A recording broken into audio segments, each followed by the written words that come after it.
प्रधानमंत्री मोदी और चीन के बीच रिश्ता क्या है और इस बात की पोल खुद भाजपा के वरिष्ठ नेता सुब्रमण्यम स्वामी ने खोल दी है। उनका एक पोस्ट आपको काफी हद तक चौंका सकता है।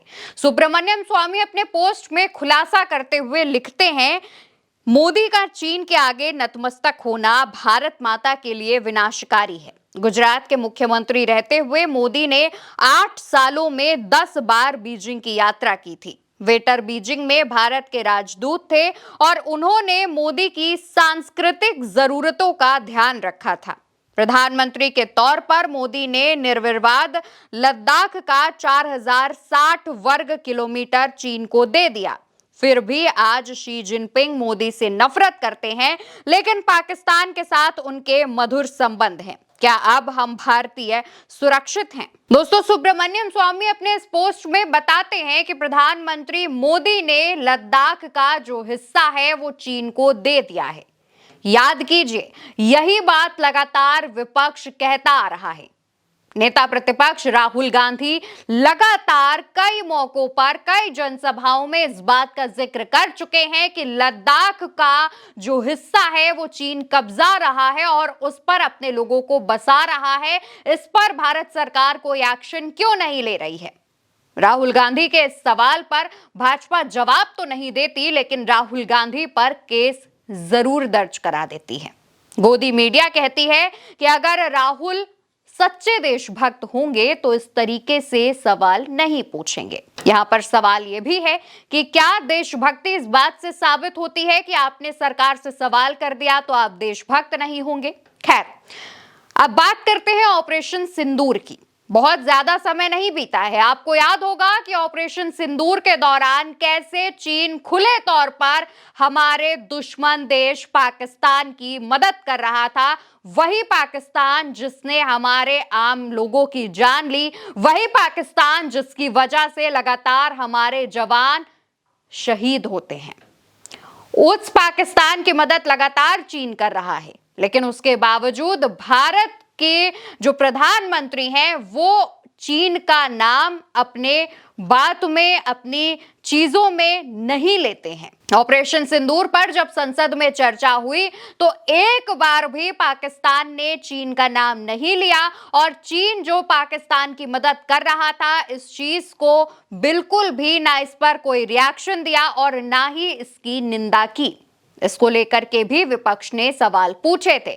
अब इसके बाद जब भाजपा के वरिष्ठ नेता खुद इस बात का जिक्र करते हैं कि जो प्रधानमंत्री हैं उन्होंने चीन जो लद्दाख का हिस्सा है वो चीन को दे दिया है, क्या वाकई हम भारतीय सुरक्षित हैं? यही सवाल विपक्ष भी पूछ रहा है। दोस्तों, आपको यह भी बता दें कि प्रधानमंत्री नरेंद्र मोदी आने वाले दिनों में चीन की यात्रा पर भी जा रहे हैं। जी हां दोस्तों, उनकी यह यात्रा 31 अगस्त और 1 सितंबर को होनी है। पहले वो जापान जाएंगे, जापान के बाद 2 दिवसीय चीन के दौरे पर हैं। वहां जाकर चीन के जो राष्ट्रपति हैं शी जिनपिंग, उनसे मुलाकात करेंगे। ये वही चीन है, याद रखिएगा, जो पाकिस्तान को अपना दोस्त, अपना छोटा भाई और ना जाने क्या क्या बताता है। लेकिन जैसे ही प्रधानमंत्री मोदी के चाइना दौरे की खबर सामने आती है, वैसे ही चाइना का एक प्रमुख अखबार ग्लोबल टाइम्स मोदी के कसीदे पढ़ने लगता है। ये वही ग्लोबल टाइम है जिसने पहलगाम हमले के दौरान जो हमला हुआ था उसे टेररिस्ट अटैक ना बताकर मिलिटेंट्स का अटैक बताया था। यानी कि उसका मानना यह था कि यह पाकिस्तान की तरफ से किया गया अटैक नहीं है, बल्कि भारत की ही तरफ से जो लोग हैं उनकी तरफ से किया गया अटैक है। ये वही ग्लोबल टाइम्स अखबार है दोस्तों, और वो अब अचानक से उसके सुर बदल गए हैं और वो प्रधानमंत्री मोदी की तारीफें कर रहा है। मोदी की तारीफ करने में कोई गुरेज नहीं है, लेकिन ये वही अखबार है जो पहलगाम अटैक के टाइम पाकिस्तान के साथ खुले तौर पर खड़ा था, और आज क्योंकि उसे कुछ फायदा दिख रहा है या जो भी चीजें दिख रही हैं, उसके सुर बदल गए हैं। दूसरी तरफ ये भी बता दें कि कई मौकों पर जो हमारे विदेश मंत्री हैं उनकी चाइना के विदेश मंत्री से मुलाकात हुई है। चाइना के विदेश मंत्री भारत के दौरे पर भी आ चुके हैं।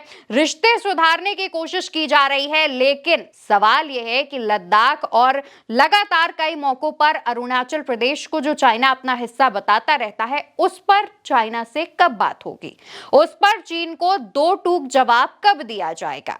क्या ऐसे ही चीन की गीदड़ भभकियों से हम उसका नाम लेने से पीछे हटते रहेंगे?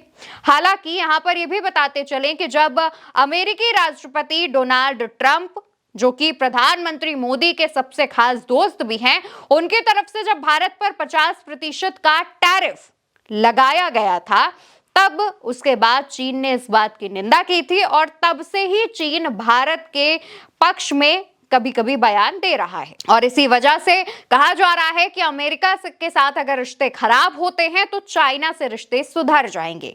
लेकिन चाइना पर हम आंख बंद कर कब तक भरोसा कर सकते हैं, क्योंकि वो पीठ पीछे हमारे पाकिस्तान की मदद करता है और सामने हमारे जो लद्दाख, अरुणाचल प्रदेश जो भारत के हिस्से हैं, उन पर कब्जा करता है। फिलहाल सुब्रमण्यम स्वामी का ये अब तक का सबसे बड़ा दावा और सबसे बड़ा खुलासा है। देखने वाली बात है, क्योंकि भाजपा के ही वरिष्ठ नेता, भाजपा के ही नेता या देश के प्रधानमंत्री नरेंद्र मोदी पर खुलासा कर रहे हैं। अब इस खुलासे पर आगे आने वाले दिनों में भाजपा के नेताओं की तरफ से क्या बयान आता है, ये खुद में देखने वाली बात है। इस पर आप क्या सोचते हैं, कमेंट सेक्शन में बताइएगा। वीडियो उल्टा चश्मा यूसी पर देख रहे हैं। मेरा नाम अवंतिका अवस्थी है। नमस्कार।